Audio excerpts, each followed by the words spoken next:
नमस्कार, मैं हूं ग्यासुद्दीन लसानी और आप देख रहे हैं डेली न्यूज बिहार। बिहार की राजनीति से लेकर रोजगार, शिक्षा, स्वास्थ्य, प्रशासन और जनता से जुड़ी हर बड़ी खबर पर हमारी पैनी नजर है। आज के बुलेटिन में कई ऐसी खबरें हैं जो सीधे आपकी जिंदगी और आपके भविष्य से जुड़ी हैं। इसलिए इस बुलेटिन को आखिर तक जरूर देखिए क्योंकि अंत तक आपके लिए कई अहम अपडेट मौजूद हैं। तो चलिए शुरुआत करते हैं आज की पहली बड़ी खबर से।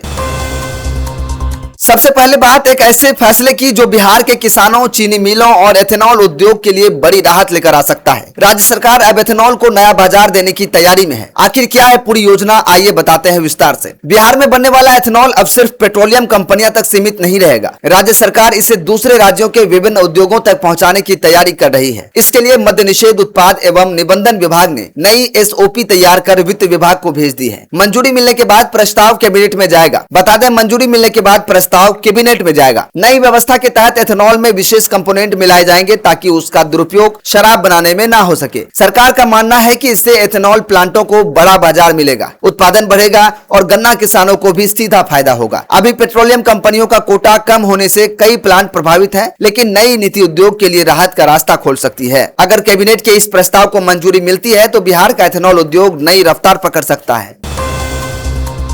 अब बात बिहार के सबसे बड़े सरकारी अस्पताल PMCH की, जहां नर्सों की हड़ताल ने मरीजों की मुश्किलें कई गुना बढ़ा दी हैं। इलाज की रफ्तार थम गई है और ऑपरेशन तक टालने पड़े। बता दें, पटना मेडिकल कॉलेज अस्पताल में मंगलवार को नर्सों के कार्य बहिष्कार का सीधा असर स्वास्थ्य सेवाओं पर देखने को मिला। सुबह शुरू हुई हड़ताल के बाद कई मरीजों को समय पर दवाएं और इंजेक्शन नहीं मिल सके। सबसे ज्यादा असर ऑपरेशन थिएटर पर पड़ा, जहाँ तय 110 सर्जरी में से 56 बड़े ऑपरेशन स्थगित करने पड़े। नर्सों का आरोप है कि एक स्टाफ नर्स और उनके बेटे के साथ कथित मारपीट के मामले में कार्रवाई नहीं होने के विरोध में यह फैसला लिया गया। इमरजेंसी ICU और प्रसूति वार्ड में भी सेवाएं प्रभावित रहीं। कई जगह डॉक्टरों और अन्य स्वास्थ्य कर्मियों ने मोर्चा संभालकर मरीजों का इलाज जारी रखा, लेकिन परिजनों की चिंता और नाराजगी साफ साफ दिखाई दी। उम्मीद है कि प्रशासन और नर्सों के बीच जल्द बातचीत होगी ताकि मरीजों को राहत मिल सके।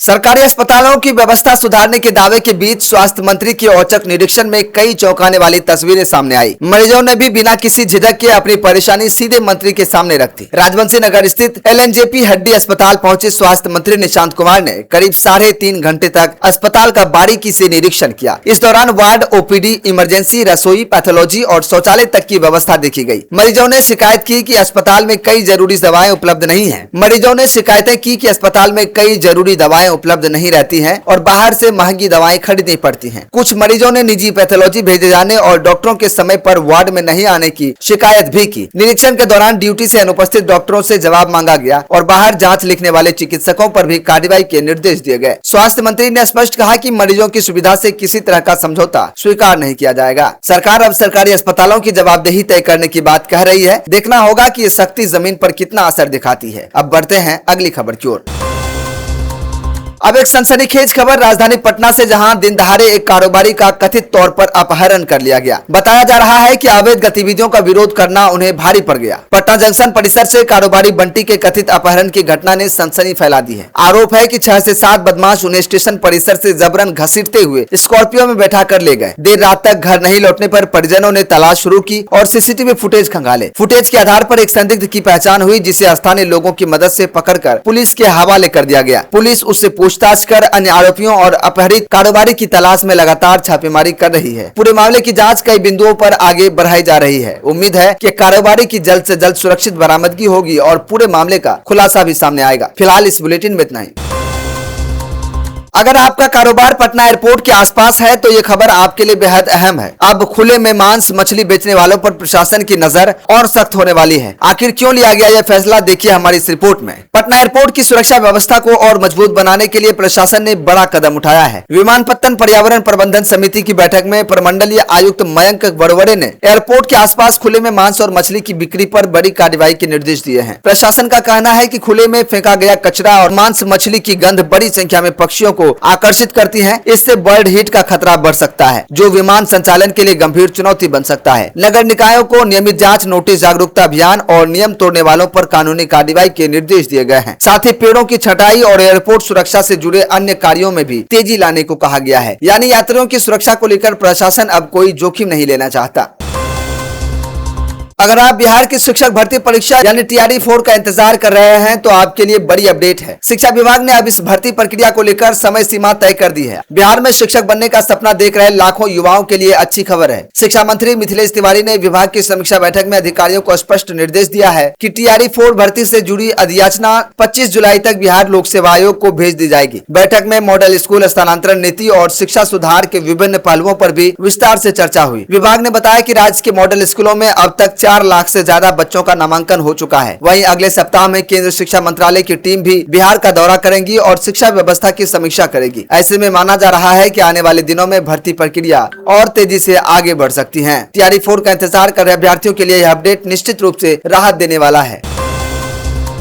अगर आप भी मछली पालन करते हैं या इस क्षेत्र में नया काम शुरू करना चाहते हैं तो बिहार सरकार आपके लिए शानदार मौका लेकर आई है। सरकार अब 60% तक अनुदान दे रही है। बिहार सरकार ने वित्तीय वर्ष 2026-27 के लिए मत्स्य प्रजाति विधिकरण योजना लागू कर दी है और इस योजना का उद्देश्य देशी मछलियों का संरक्षण करना और किसानों की आय बढ़ाना है। इसके तहत छोटी देशी मछलियों और कैटफिश, झींगा पालन, वायुश्वासी मछलियों और मोती उत्पादन जैसी परियोजनाओं पर 60% तक अनुदान मिलेगा। योजना का लाभ बिहार के सभी 38 जिलों के पात्र किसान और मत्स्य पालक उठा सकेंगे। आवेदन की प्रक्रिया पूरी तरह ऑनलाइन रखी गई है और अंतिम तिथि 31 अगस्त निर्धारित की गई है। सरकार का कहना है कि इससे आधुनिक मत्स्य पालन को बढ़ावा मिलेगा और ग्रामीण क्षेत्रों में रोजगार के नए अवसर भी पैदा होंगे। अगर आप भी इस योजना के पात्र हैं तो समय रहते आवेदन जरूर करें।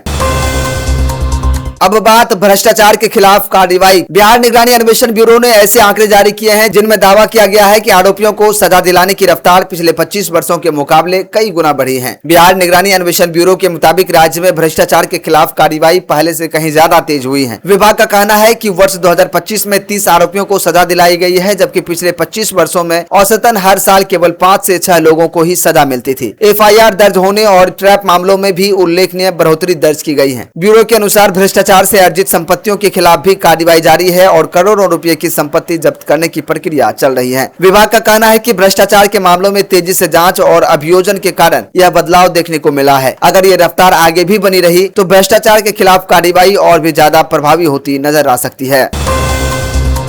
बिहार की सियासत का जहां बांकीपुर विधानसभा चुनाव को लेकर राजनीतिक माहौल लगातार गर्माता जा रहा है। इस बीच जनसुराज के संस्थापक प्रशांत किशोर के चुनावी हलफनामे ने कई चर्चा छेड़ दी है। आखिर क्या है पूरा मामला, देखिए यह हमारी रिपोर्ट। बांकीपुर विधानसभा उपचुनाव के लिए नामांकन दाखिल करने के साथ ही जनसुराज के संस्थापक प्रशांत किशोर ने अपने चुनावी हलफनामों में बताया कि उनके खिलाफ कुल 8 आपराधिक मामले लंबित हैं। निर्वाचन आयोग के नियमों के तहत पार्टी ने उम्मीदवार से जुड़ी पूरी जानकारी सार्वजनिक करते हुए फॉर्म C7 जारी किया है। पार्टी के मुताबिक ये सभी मामले गांधी मैदान, सचिवालय, पीरबहोर और सहरसा समेत विभिन्न थाना क्षेत्रों में दर्ज हैं, जबकि कुछ शिकायत मामले अदालतों में विचाराधीन है। हालांकि हलफनामे में यह भी स्पष्ट किया गया है कि किसी भी मामले में अभी तक अदालत ने आरोप तय नहीं किए हैं और न ही प्रशांत किशोर किसी मामले में दोषी करार दिए गए हैं। जनसुराज का दावा है कि ये सभी मामले जनहित के मुद्दे को लेकर किए गए शांतिपूर्ण आंदोलनों से जुड़े हैं और इसी जन समर्थन व राजनीतिक अनुभव के आधार पर उन्हें बांकीपुर से उम्मीदवार बनाया गया है। बांकीपुर का यह उपचुनाव अब और भी दिलचस्प होता जा रहा है। आने वाले दिनों में यहाँ की सियासी लड़ाई और भी तेज